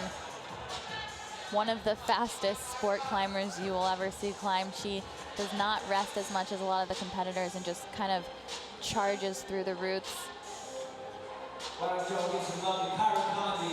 Deliberateness is important when it comes to making decisions on these routes because you don't want to waste time. So a lot of times it does work to Kyra's advantage to move this quick. Meanwhile, Dylan Barks is doing a nice job of navigating his way through this first real crux of his route. Easily making that clip, which sets him up nicely heading into that section where we've seen only a couple competitors get to. Just needs to stand up a bit more to get into that pocket hold. Kyra sticking that difficult move as she's now trying to surpass Claire Burfind. Easily getting through this section. About to get into that point of the route where she needs to make sure she goes to the proper hold. We'll see if she decides to go to that green hold with a little orange on top. Oh, and this is where Kyra Condi's strength comes out because that is not the sequence and she made it work anyway. And she has the new high point for the women. Kyra Condi has so much power that she was able to not go the intended way on the climb and still make it work for her. Dylan on that hold, able to bump onto that hold. Looking good heading into that next volume. Well, Dylan Barks at that point where many of the men have seen their climbs come to an end as Kyra Condi continues to set the new high point and Barks off the wall and Kyra Condi is off the wall. Really good climbing from both of those athletes. Both of them are very strong boulderers, and these routes are very powerful, and that definitely worked to their advantage here. Kyra Condi will be your new leader. We'll have her exact score when we return to the Sport Rock Climbing Centers in Alexandria, Virginia. We have a new leader on the women's side, and it is Kyra Condi, who scores 33.59 to put herself on top of the standings in the semifinals. Claire Burfind had the top mark prior to that at 29.58 along with Catherine Lamb, and now Sienna Kopf is in 8th. And if Sienna Kopf can get herself into the finals, she has a really good shot of making it on to the U.S. national team, but she's got to chase down Margot Hayes in order to do that. Emma Palmer on the wall now for the women. On the men's side, Solomon Barth still has the best score at 41.59. Dylan Barks, with the climb we just saw, is now in 3rd, and Zach Galla is in 8th, 31.57. The score these men need to beat to have a chance to move on to the finals. Top 8 advancing. That's Jesse Grouper, 22 years old, from Upper Montclair, New Jersey.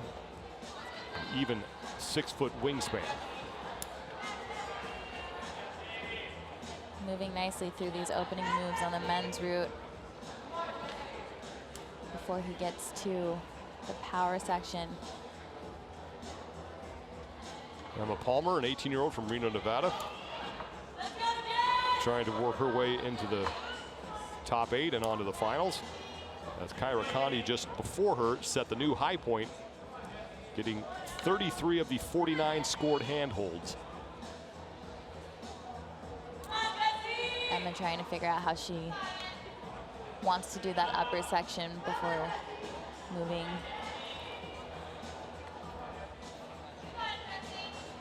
Getting ready to come into the power. Really loving those inside flags. You don't actually see climbers use those as much as they should. It's a very Nice technical movement that helps your balance without having to switch your feet, so then you're in more control. So very nice technical climbing there from Emma Palmer. Now Palmer is at the first really tough spot on this route. Needs to set herself up and get enough momentum.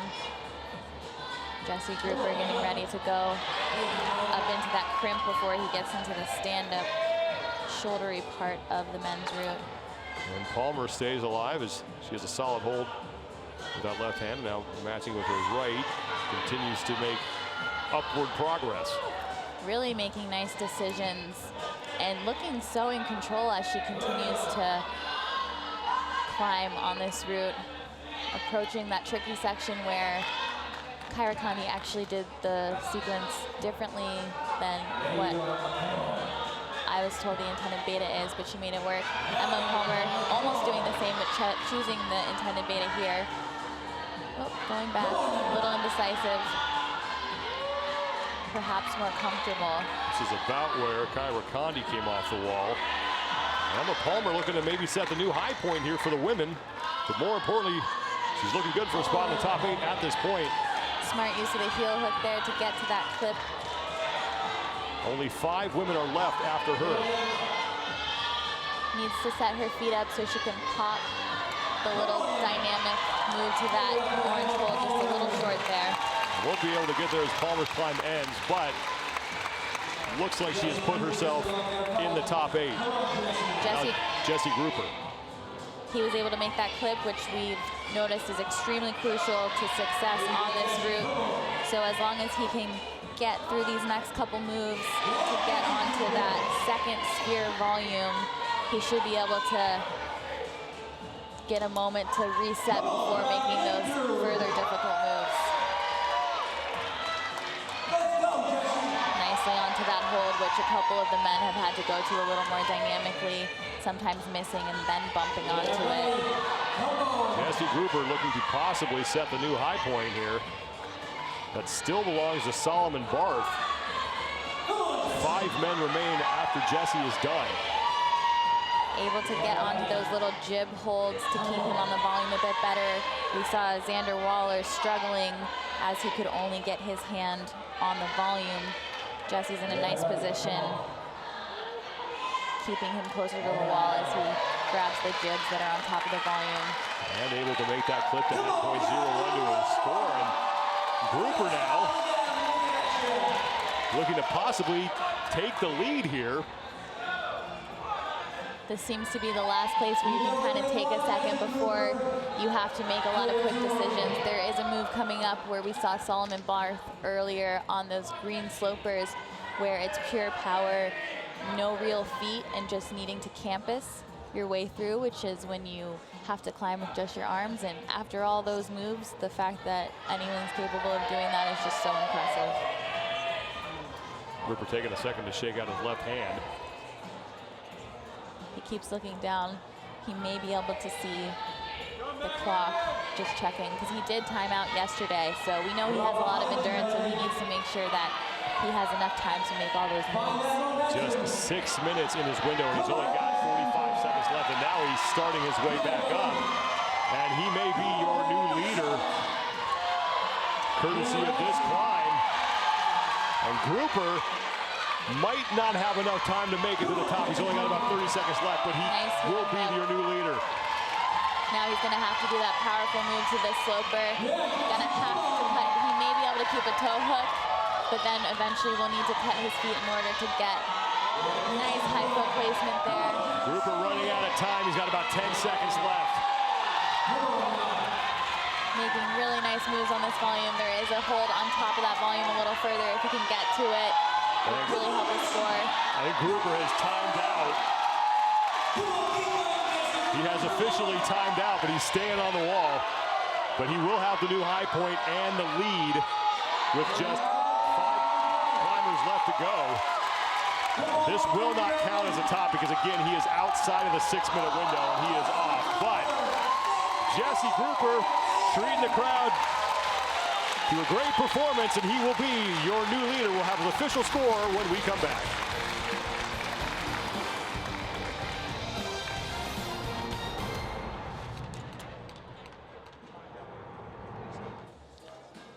Down to the final athletes here in the semifinal round of the sport competition. Jesse Grouper, you just saw him almost get to the top outside of that 6 minutes, but more importantly, his score of 46.10, just 3 handholds and 1 clip short of a perfect score. He is your new leader, and Stefan Fellner at 33.06 would be the last man into the finals at this point. Over on the women's side, Kyra Condi still has the high point, but Emma Palmer, with that effort, moves into second and knocks Sienna Kopp out of the top 8, and that is big for the woman who is about to get on the wall, Margot Hayes, because Sienna Kopp is one of the women trying to chase down Margot, who's in the bottom right of your screen, for the 4th and final spot on the U.S. overall national team. Hayes, just 20 years old, out of Boulder, Colorado. And the pressure is on her as she looks to hang on to that final roster spot on the U.S. overall national team, which is once again not the final step to getting to the 2020 Summer Games, but is a very important first step. These are the national team rankings coming into the weekend. Margot Hayes in 4th place. And remember, Sienna Kopp is in the finals for the speed competition that will take place later this evening.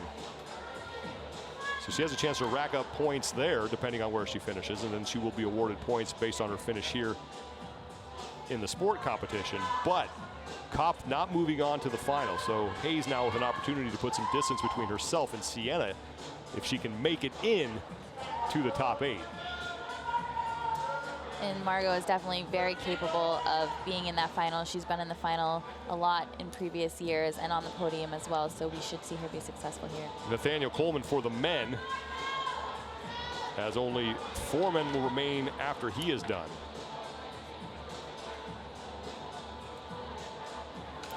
Both Nathaniel and Margot off to a nice start on the men and women's routes. Good flow early on.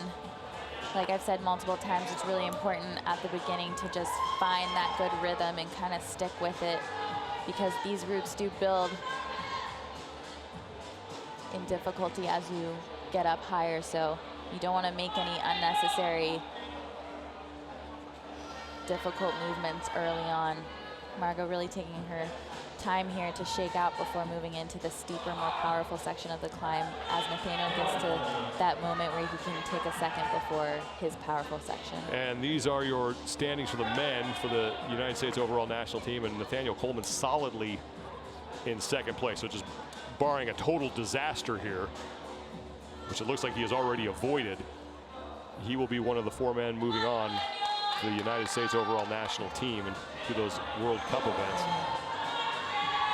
In fact, both of the athletes on the wall right now look like they have a chance of being on that team. Coleman in more solid position, though, than Margot Hayes. She still has some work to do to solidify that spot. Margot nicely making it through that cross move, which has been a hold that women have gotten to, but getting out of that movement has been somewhat difficult, but she did it with ease.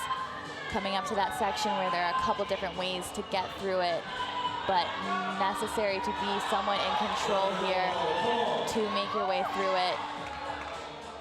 Really nicely done there by Margot. Margot Hayes is halfway through her 6-minute window and more than halfway up the route. She's trying to knock off Kyra Condi for that top spot here in the semifinals. Top 8 moving on to the finals, and that'd be huge for Hayes to get into that final competition that will take place later on this evening.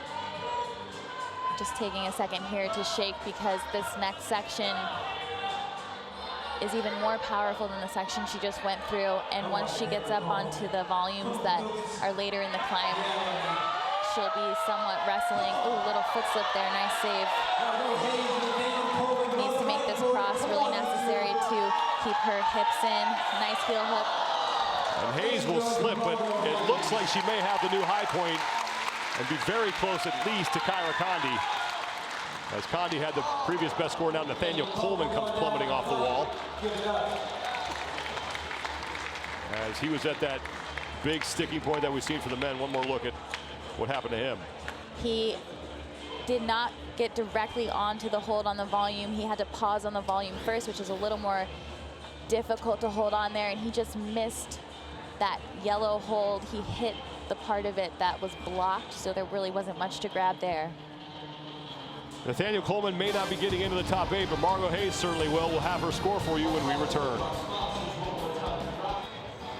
Margot Hayes tying Kyra Condi for a score of 33.59 as she is looking really good as far as a trip to the finals is concerned. Mariel Hortzman now the score to beat, along with Maggie Hammer at 27.07. Only 3 women left to climb, and right now it's Michaela Kirsch who's on the wall for them. On the men's side, Jesse Gruber still has the high point at 46.10. Josh Levin's mark of 33.56 now the one that needs to be beat, as Nathaniel Coleman, we just saw him climb, did just enough to get himself into the top 8. Maddie Hong is on the wall for the men, as now 4 men remain in the semifinals. 27 years old, one of the older competitors in the field, but just 5'1". I believe that he is actually 5'11". That's a should be a little mistake. typo. I'm Yeah. saying I'm eyeballing him right now. That looks like no more way than 5'1". Yeah. Maddie has won this competition in the past, took a little break from competing, and actually Bouldering Nationals was his first competition back for a while and was able to make the final there. Michaela Kirsch. The women, only 2 women remain after her. It's Brooke Rabatou and Ashima Shirishi will be the final 2 women on the wall. And after Maddie Hong is Drew Ruana, Colin Duffy, and then Sean Bailey, who was the only man to top both routes yesterday during qualifying. Michaela climbed really well yesterday, slipping though on both routes, so definitely has more to give, and already looking extremely comfortable and strong through a section that's given a lot of the women trouble, but is in control completely as she makes her way through this powerful portion. Little foot slip there, but able to cover. Maddie Hong, meanwhile, is on that first major crux of his route. He's trying to secure that clip to his right. Definitely a crucial point here for Maddie.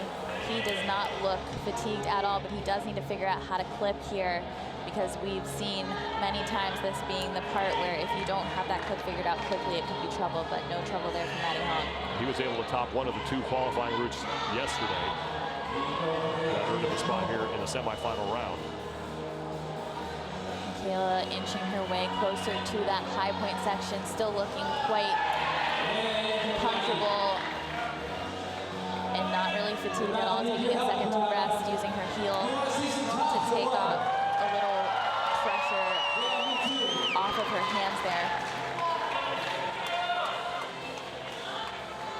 Kirsch looking to match both Margot Hayes and Kyra Condi, who are tied for the high point on this route. No woman has topped it yet.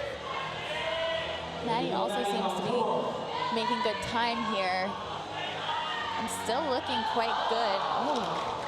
Now Kirsch is off the wall, but she was close to where both Hayes and Condi came off, so her spot in the top 8 looks solid at this point, but there are still some climbers to go, as Maddie Hong, now the only climber on the wall at this point, trying to work his way through this portion that has also ended a lot of men's climbs. Maddie doing a little risky move there by keeping the rope in his mouth as he makes hand movements.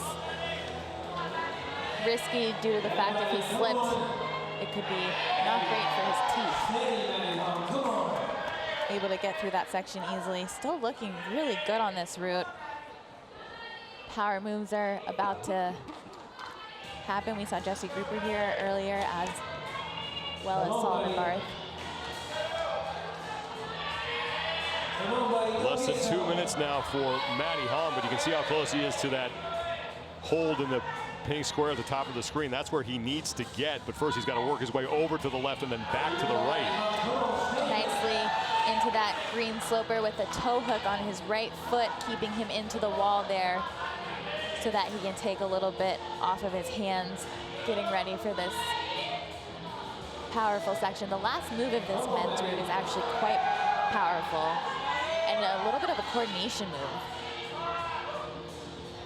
Matty Hall looking to set the new high point, and he is now off the wall, but solidly in the top 8. We'll have his official score when we return as the semifinal round winds down.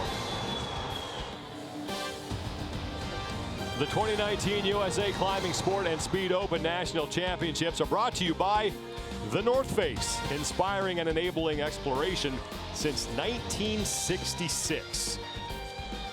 Jefferson Memorial, just a stone's throw away from where we are in Alexandria, Virginia. As Drew Ruana on the left is on the wall for the men, and Brooke Rabatou on the right for the women. And these are two athletes who are very much alive for not only a spot possibly in the finals of this event, but also for a spot on the United States overall national team roster. And Grouper, Jesse Grouper, still the top mark. As Matty Hong, we saw him before we left for break, moves into second place with a score of 44.10 in the top 8 men and women, moving on to the finals. On the women's side, as Brooke Rabatou is well into her ascent, Kyra Condi and Margot Hayes are still tied. Michaela Kirsch, the climb that we just saw, has moved into third. So Maggie Hammer clinging to 8th with a score of 27.07. Both Brooke and Drew are getting ready to enter into those more powerful sections of both of their routes. Earlier we saw a lot of people struggle on both of these sections, but within the last few climbers we've seen a bit more ease through these sections. Brooke Rabatou is already in the finals for the speed competition that goes on later tonight, looking to work her way into the finals here in the sport competition. If she does that, she's basically guaranteed a spot on the U.S. overall national team, but then a slip. So we will see if that's going to be good enough to get her into the top 8. So Rabatou off the wall. And now Drew Ruana, the 19-year-old out of Redmond, Washington, who currently is hanging on to that 4th and final spot for the men on the U.S. overall national team. But because Matt Foltz did not make it into the finals of this event, Ruana's got a really good shot of hanging on to that 4th roster spot on the U.S. overall national team. Again, not the final step towards making the Olympics, but a very important first one. Really nice clip there by Drew Ruana. Didn't take a second at all to make it. He is in a great position as he moves up further on this route.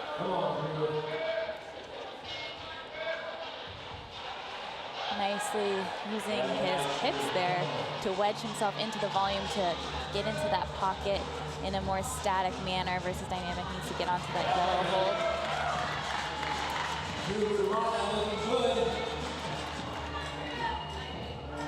Once he gets over onto that right volume a bit more, he can take a second and regroup before shuffling his way up onto the volume a little more. We mentioned that Brooke Rabatou is in the finals of the speed competition for the women. Drew Ruana just missed getting there for the men. In qualifying, he was 9th. Top 8 in the speed, also moving on to the finals. And again, that is being contested later on this evening. He was just using his knee there in what we call a knee bar to take a little moment of rest. Looks like he's saved enough energy to possibly top this route as long as he continues to climb as efficiently as he has been. Ruana has looked outstanding so far, and then making the move with his left hand, just can't secure it. But we've only seen a couple of men get that high on the route, so Drew Ruana looking like he's moving on to the finals. Drew's definitely one of those climbers who you can't really tell if he's tired or not, because the way he just did that last move would make me think he actually was fatigued, though he didn't look like it at all. Ashima Shirishi will be the final woman on the wall, 17 years old, and had a great qualifying round, got to the top of both of the routes, but just didn't do it inside the 6-minute window on one of them. And we mentioned this yesterday, but when you watch her climb, she's just so precise. Very deliberate in all of her movements, has amazing hip flexibility. As you can see right now, she is so close to the wall, and in climbing, the closer you can stay to the wall, the better off you are body position wise to make difficult movements. The minute your body starts to leave, it's so much more difficult to actually make those hard moves work for you. Here are your top 8 right now. Brooke Rabatou and Lauren Baer are tied in points, but the tiebreak is how well you did in qualifying. Brooke Rabatou did better than Lauren Baer in qualifying. If Shirishi gets into the top 8, Baer gets knocked out and Rabatou stays in. I have noticed the move that Ashima just did does seem a little more difficult for those smaller climbers, which she is one of them, because you can't stand on the part of the volume that's a bit better because they need to reach up, but she was able to get through that nicely. Getting into that powerful section.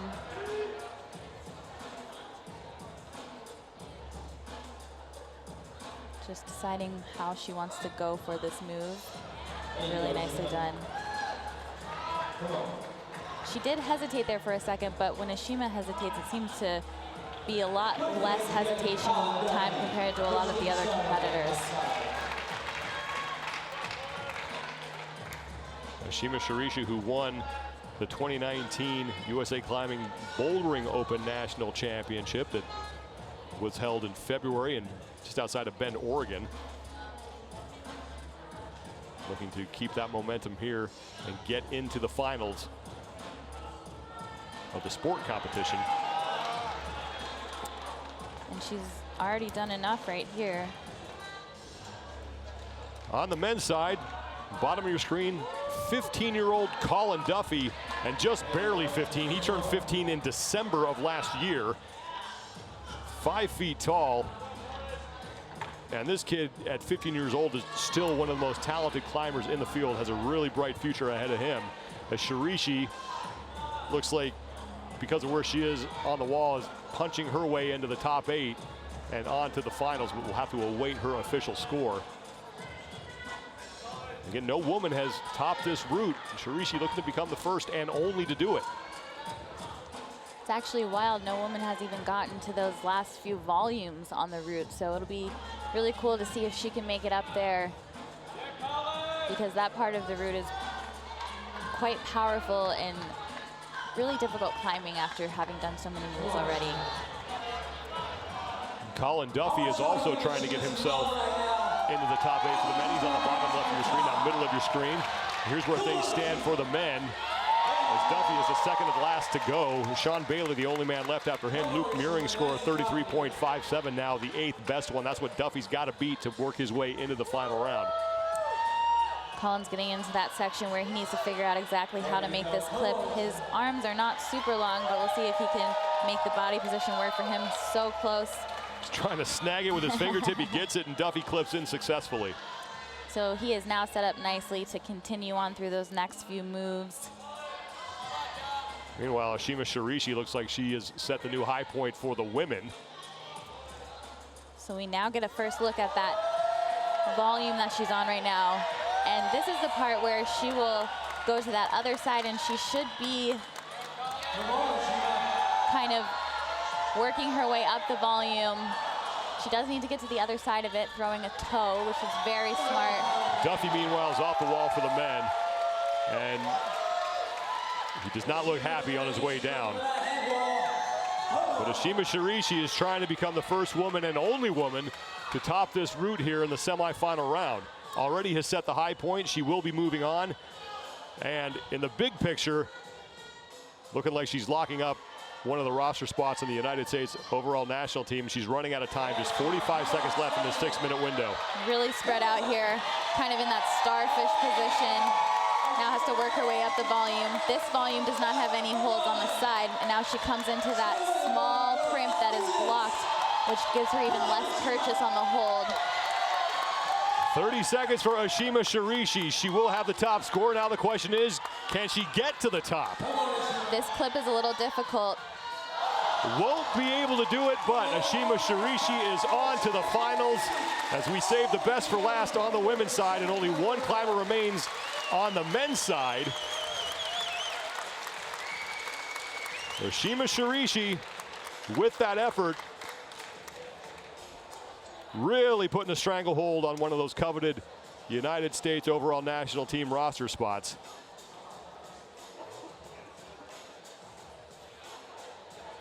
Colin Duffy, meanwhile, we told you he came off the wall 31.07, and that's not going to be good enough to get Duffy into the finals. And that was really the only chance he was going to have to make it onto that U.S. overall national team, and that leaves Sean Bailey, the only man to top both routes yesterday in qualifying. He will be the last man on the wall. He is your defending sport champion, and he also won the 2019 USA Climbing Bouldering Open National Championship in February in Oregon. Sean just taking a second there to look at the route again. He's been in isolation for a bit now since the preview, so it's always good to run it through your mind right before you get on. Sean Bailey looking to stay perfect here in the sport competition. Just needs to get 33.57 to get himself in. Jesse Grouper, the top mark at 46.10, as he came 3 handholds and 1 clip short of topping this route.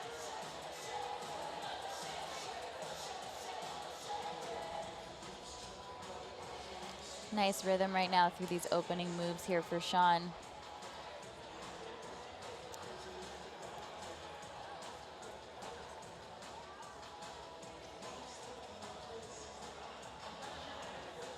And if you watch the Bouldering Open National Championship back in February, Sean Bailey flashed all of the problems in the finals, meaning that it just took him 1 try to get to the top. He was perfect in that final round. And so far, perfect here through 2 rounds of qualifying, getting to the top of both those routes. And that is why he is the defending champion. Exactly, and being able to flash boulder problems is always great, but in sport climbing, you only have that 1 try, so it's even more important here to be as perfect as possible, and Sean Bailey has been so far in this competition. Getting ready to approach that powerful section. Doesn't seem to have lost too much energy on those opening moves, really conserving his energy well, taking a moment to glance at that next section before he makes those moves. Update you on Ashima Shirishi's score. Did not top the route, but did set the high point, 46.60. Bailey moving smoothly now as he approaches that first really big crux of the route. Easily into that shoulder move, didn't really give him too much trouble. Sequencing on this next section is really important when it comes to not just your body movements, but also figuring out where you want to clip that hold. Has to stand up into that volume and stand on really bad feet, but easily does it. I've seen a lot of climbers get creative in reaching that clip, and Bailey just able to reach it. That was a little scary to watch.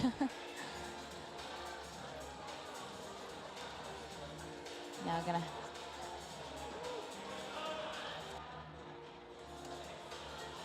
gotta get into this pocket here. Nicely into it, working his feet over.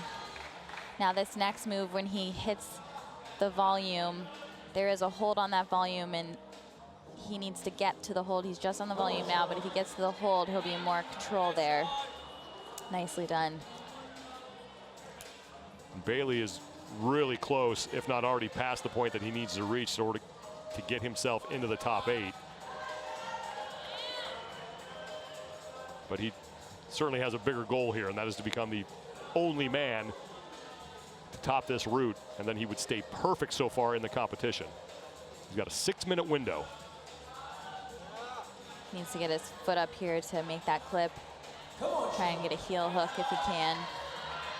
2.5 minutes remaining for Sean Bailey, and he is well on his way towards that final hold in the pink tape box at the top of your screen. Nice use of the heel hook to make that clip like we've seen most of the competitors who've gotten there do. Now into these slopers. He should try and clip here. Really good decision. Bailey will be moving on to the finals, but can he top this route? And the answer is no. The route stays undefeated, and Sean Bailey has a chance to stay champion, as unofficially he has gotten himself into the finals. We'll come back with the official standings for both the men and the women when we return to the Sport Rock Climbing Centers in Alexandria, Virginia. The semifinal round is done at the 2019 USA Climbing Sport Open National Championship. And on the women's side, we had an appeal from Lauren Baer. She was tied for 8th with Brooke Rabatou, and the tiebreak would go to Rabatou because Rabatou did better in qualifying. But Baer has appealed, and it looks like they are awarding her points for controlling a handhold. Megan, take us through exactly what's happening here. So Lauren and Brooke both paused here, but it looks like Lauren did actually control this hold as she moved on it. She hit it first and then moved on it, whereas Brooke just hit the hold. So Lauren would get the control there, where Brooke only got usable surface. And that was the appeal, and it was granted. So instead of fractional points, Baer gets a full point for that. And as a result, she is in 8th place, and Rabatou will not make it to the finals of the sport competition. She is in the finals of the speed competition. But here are your final top 8 with Ashima Shirishi on her final climb, and she was the last woman on the wall. 46.60. Margot Hayes, that's important for her as she looks to hang on to that 4th and final spot on the U.S. overall national team. She was 3rd, and then Claire Burfine, one of the women she's trying to hold off, is in the final. So Margot Hayes still has some work to do in order to get herself onto that U.S. overall national team. On the men's side, things are more clear-cut. Jesse Grouper had the high point, followed by Matty Hong, and then Sean Bailey, who was the last man on the wall with 43.6, gets himself into the top 8 and onto the finals. And it's Charlie Osborne's mark of 35.08 that earns him a spot in the finals. For Megan Martin, I'm Sean Woodland. So long from Virginia. We'll be back tonight at 5 p.m. Eastern for the finals of the sport and speed competition on ESPN3. All games airing on the ESPN networks are streaming live and archived on the ESPN app. This has been a presentation of ESPN.